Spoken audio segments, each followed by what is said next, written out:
25 times. And if you raise your hand and say, I have a point of order, you're breaking your own rules, they vote to deem it not so. You're supposed to have a budget every year. That's the law of the land. It's been the law since 1974. We haven't had a budget in 3 years. When you pass appropriations bills, there's about 12 different categories of government. When you learned about government as a kid, you learned there were committees, bills would go to committee, be discussed, come out of committee, be voted on, president signs, and then they come law. Nothing comes out of committee. There are no appropriations bills. If you come to me and lobby me and say, well, we want this special thing for New Hampshire, I don't even get to vote on it. We vote on what's called a continuing resolution, which is 2,000 pages that no one reads, and we just continue funding government the same way it's been funded. Here's the problem. We're funding government, but we're spending over $1 trillion we don't have each year. So we bring in about $2.2 trillion, and we're spending about $3.8 trillion. Give or take a few $100 billion each year, but it's over $1 trillion in debt. We've added $6 trillion to the debt in the last 4 years. It is unsustainable. You'll hear people on both sides of the aisle say it is, but the people in power are the ones adding the debt. Now some of you may say, well, Republicans did it too. You're right, just not quite as fast. Republicans doubled the debt in the early part of this century, but the Democrats are quadrupling it, and it's expanding exponentially. And you ask yourself, well, why is the debt expanding so rapidly? One primary cause, and this isn't Republicans' fault or Democrats' fault, it's entitlements. Medicare, Medicaid, and Social Security are 2/3 of all spending. They call it mandatory spending because they don't think they have an answer to do it differently. Add in interest, and that segment of the budget, 2/3 of the budget, over the next decade will become all of the budget. No money for national defense, no money for roads, no money for education, no money for anything else other than those 3 programs. That's what we're headed on. It's a collision course with disaster. I sat down in a room with President Obama a year ago. All 47 Republicans, President across from me, and Biden sitting next to me, and I said, you've got to fix these. All you have to do, it's math. Simply raise the age. Gradually raise the age of eligibility, and you can fix them. They both nod their heads and say you can. I tell people, look, it's not Republicans' fault that the entitlements are broken. It's not Democrats' fault. If anybody's fault, it's your great-grandparents' fault. They had too many damn kids. And then the next generation didn't have enough kids, and then the next generation had less kids. It's all about demographics. Each successive population since 1945 has been smaller.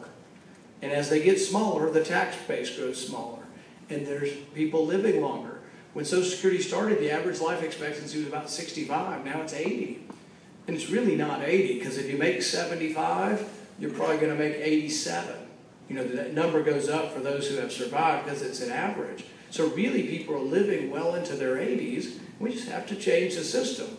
Or we could raise taxes. But what happens if you raise taxes? This is what the president would do. He'd just raise your taxes. If you expand and you want to pay Medicare and Social Security taxes enough to make the system solvent, you'd have like a 20% payroll tax. Currently your payroll tax is 7.5%. What do you think is going to happen to the working class in this country if everybody's paying a 20% payroll tax? It's unsustainable. Now the president will say, oh no, I'm just going to tax rich people. Problem is, rich people pay all the taxes. That's what they don't tell you. Who's paying the taxes? Rich people. The income tax, the top 1% that the president hates so much, they pay 40% of the income tax. If you want them to pay their fair share, you'd have to reduce their taxes. The top 5% make $200,000 or more. They pay 70% of the income tax. So 5% of the people are paying 70% of the income tax. If you want to make it fair, you'd have to reduce their taxes. It's ridiculous to say, for anybody with a straight face to say they're not paying their fair share, the rich aren't paying their fair share. It's just a lie. It's untrue. But here's the thing is, to me, I'm not up here saying, you're a rich person, you're a middle-class person, you're a poor person. I want to punish one group for the other. I want everybody to thrive, but I don't care who you are. I do know this, though, and I know this, and this is something that is true that cannot be denied. The private sector creates jobs. Jobs in the public sector are paid for by those working in the private sector. So if you leave money in the private sector, with whomever. Ideally, we ought to leave it with those who earned it because it's theirs. The more you leave in the private sector, the more you will grow the private sector, the more you can have some government. The president's viewpoint is the opposite. He says, let's just hire some more government workers. That's the dumbest thing I've ever heard.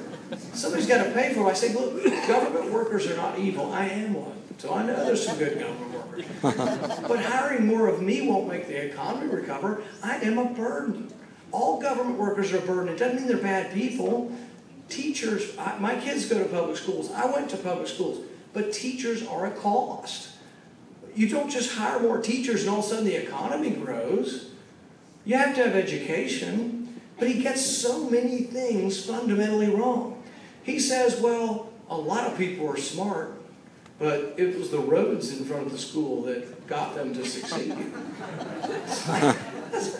That's crazy.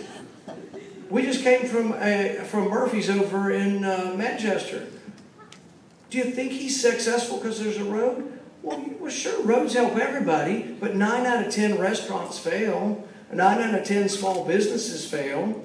When I graduated from high school, I was one of 450 kids, but only 2 kids went to medical school. Did I go to medical school because there was a road in front of my school? My staff tells me I shouldn't send out tweets, but I do sometimes. So after he said you didn't build it, and doesn't matter if you're smart, doesn't matter if you work hard, I sent out a tweet and I said, you know what, you might be an economic illiterate if you think the roads create business success and not the other way around. Think about it. If the rich are paying most of the income tax, who's paying for the roads? People who are successful. People are successful, pay taxes, pay for the stuff you want from government. So if you want to punish those who are successful, you won't have the stuff you want from government also. We've tried this before. A while back, the Punish the Rich scheme has been around since FDR. FDR did the same thing, and business was terrified of FDR. People sat on their hands, money sat in banks and under mattresses, and they wouldn't invest because they were terrified. He raised taxes 5 years in a row. He had a special list of about 70 rich people that he vilified in the media every day. It didn't work. The recession got worse. The depression got worse for the first 6 years under FDR and lingered really until the war. But it doesn't work. But we're redoing the same game book once again. Now, some have said, well, the president, at least he got bin Laden.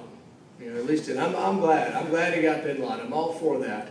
But you know, I have some questions, and you get presidential candidates up here, so I want you to ask the president this when he comes up here.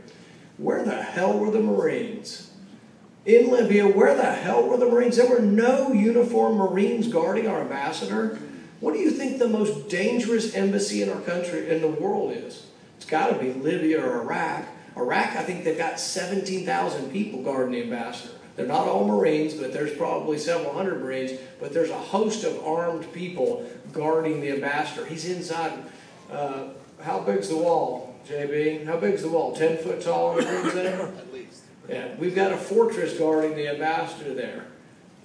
We didn't have any uniformed Marines. There was a 16-person security team. If the president comes up here, ask him, why in the hell did you send them home? They specifically requested to stay. Colonel Wood, who was head of the security team, said he sent the cables.